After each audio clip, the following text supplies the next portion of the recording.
Halo Cesku, ketemu lagi di vlog Eris Muntar Saputra. Nah, di video kali ini saya akan membahas sedikit pertanyaan ya dari beberapa fotografer pemula terutama.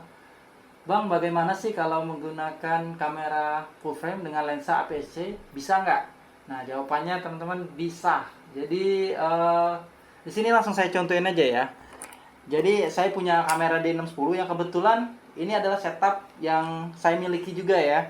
Nah, D610 ini adalah kamera DSLR-nya full frame Nikon.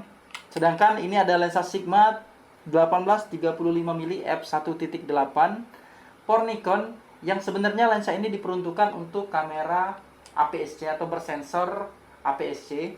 Namun di sini saya pasangkan ke kamera Nikon. Lalu kenapa bisa? Karena di dalam kamera Nikon ini juga terdapat mode DX atau crop factor. Jadi kalian bisa gunakan mode APS-C walaupun sebenarnya sensornya ini adalah sensor kamera full frame. Nah, konsekuensinya adalah sensor pada kamera full frame tidak akan bisa menangkap seutuhnya dari lensa kamera APS-C ini. Analoginya seperti ini, teman-teman.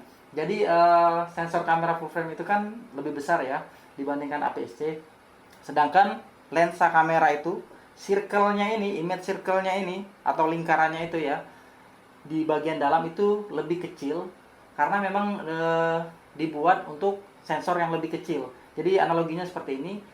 Misal ini circle-nya lensa ya, lingkaran ini ya, sedangkan mata kita segede ini. Terus kita giniin, kita taruh di sensor, anggap saja mata saya sebagai sensor. Nah, kalian akan melihat bidang-bidang tangan saya, jari saya seperti ini di mata kalian karena lingkarannya itu, lubangnya ini lebih kecil dari mata saya. Sedangkan lensa full frame itu dia circle-nya itu lebih besar dan menyesuaikan atau cukup pas dengan sensor kamera full frame. Jadi ketika kalian melihat seperti ini, nah kalian akan melihat seutuhnya bagian luar atau objek yang ada di depan kalian. Sedangkan kamera APS-C itu seperti ini.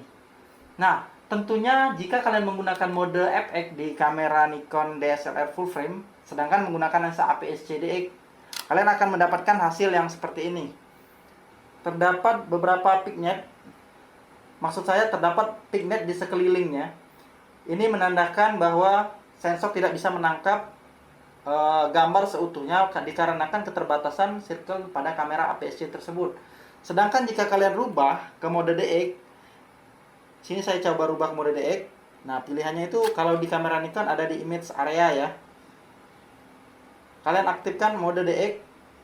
Nah, gambarnya full.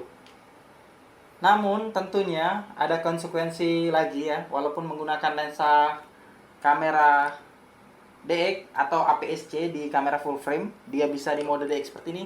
Tentunya ini akan menghasilkan gambar yang sama seperti ketika kalian menggunakan kamera DSLR APS-C seperti Nikon D7100, maksud saya seperti Nikon D7100. Nah, itu akan sama karena dia bakal ke crop sendiri. Dengan kata lain, kamera mengcrop sensornya menjadi sensor APS-C. Nah, itu salah satu konsekuensinya. Jadi lensa 18mm di kamera full frame dia tidak akan seperti lensa 18mm nya full frame di kamera full frame. Ya, dengan kata lain, dia akan sama fungsinya dengan kamera DX. Jadi body full frame, namun pengoperasiannya atau fungsinya seperti kamera DX. Tapi ada plusnya, teman-teman. Jadi kamera full frame itu terkenal ya noise-nya rendah. Sedangkan kamera DX ya sebaliknya ya.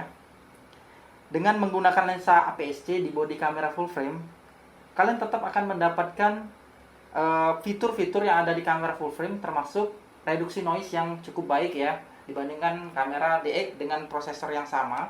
Jadi salah satu faktornya itu di pengalaman saya menggunakan Nikon D610, karena sebelumnya saya menggunakan kamera D7100 untuk lensa ini.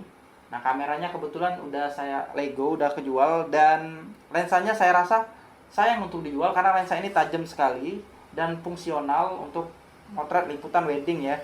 Jadi saya gunakan lensa ini tetap di kamera Nikon D610 dengan konsekuensi yang ada serta plus minus yang ada. Jadi gini, kamera ini bersensor full frame, dan sepengalaman saya menggunakan Nikon D7100 noise-nya itu banyak sekali. Di 800 udah mulai muncul noise, ISO 800 maksud saya. Sedangkan di kamera full frame D610 dengan mode DX di ISO 800 noise-nya tidak sebanyak D7100, bahkan ya minim sekali. Nah, berbeda dengan body kamera yang mungkin lebih expert lagi, prosesor 4, mungkin prosesor Expeed 5 ya, mungkin itu bakal lebih baik lagi noise-nya karena mengikuti body kameranya tersebut. Jadi ada keuntungannya juga teman-teman, bukan cuma hanya buat apa kamera full frame mahal-mahal pakai lensa DX, hasilnya juga bakal sama aja. Enggak, memang perspektifnya sama, tapi kualitas gambarnya itu beda. Saya jamin karena saya ngerasain sendiri. Saya punya beberapa hasil yang sudah saya hasilkan menggunakan lensa APS-C dengan body Nikon D610 di sini, di samping ini. Nah, ini adalah beberapa hasil foto yang saya gunakan dengan kamera ini. Menggunakan lensa APS-C dengan body kamera full frame tentunya akan memberikan efek yang tidak maksimal ya, namun tetap akan memberikan efek positif daripada menggunakan kamera Nikon DSLR APS-C tentunya dengan prosesor yang sama. Sekarang kita ke kesimpulan ya. Jadi kamera full frame itu bisa dipasangkan dengan lensa APS-C tentunya, namun dengan beberapa konsekuensi plus dan minusnya yang sudah saya sebutkan tadi teman-teman. Kalian bisa nilai sendiri dan kalian bandingkan sendiri apakah worth it dengan setup seperti ini, ataukah kalian harus masih merasa kurang puas. Ya tentunya kalian sendiri yang bisa menentukannya. Saya sebagai content creator hanya memberikan informasi kepada Anda bagaimana hal-hal yang mungkin belum pernah kalian rasakan, yang saya rasakan saat ini. Saya akan berbagi dan sharing kepada Anda. Tentunya jangan lupa subscribe ya channel ini, jangan lupa like juga, komentar kalau masih ada yang ingin ditanyakan. Saya akan secepatnya membalas komentar Anda dan saya jamin saya akan balas. Dan subscribe dong banyak-banyak biar saya tambah rajin nih buat konten. Oke, see you teman-teman. Assalamualaikum warahmatullahi wabarakatuh.